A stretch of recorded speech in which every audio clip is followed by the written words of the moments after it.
Macam kembar aku dengan apa? Kembar lah, tapi kalau kau potong basket rambut. Alah, benda macam tu pun aku boleh lah.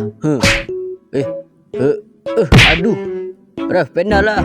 Memang mantap tu kau, Ref. Kena suap, mantap, memang mantap bang kau. Mantap. Alah, koyak ke bang? Relate lah, awal lagi nak koyak. Pawi koyak. Pawi koyak. Sambung. Pawi koyak.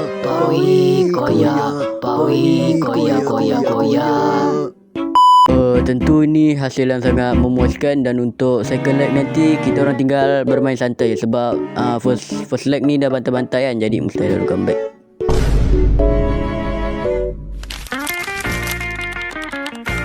Let's go, kita capai objektif kita. Balas dendam.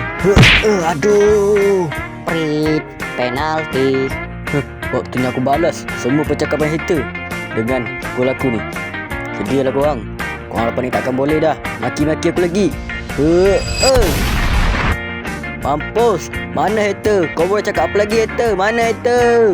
Ni Pawi, aku tolong kau balas dendam. Mantap. Itu untuk kau Pawi. Pawi, I love you. Mantap Pawi Jose. Terima kasih tolong aku balas dendam. Apa lagi? Let's go, kita kubur orang sekarang. Okey Bang Pawi. One pass.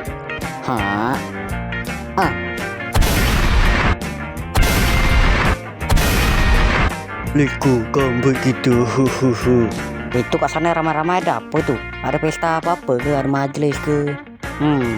Masuk quarter final kita coach. Quarter final? Biasa je.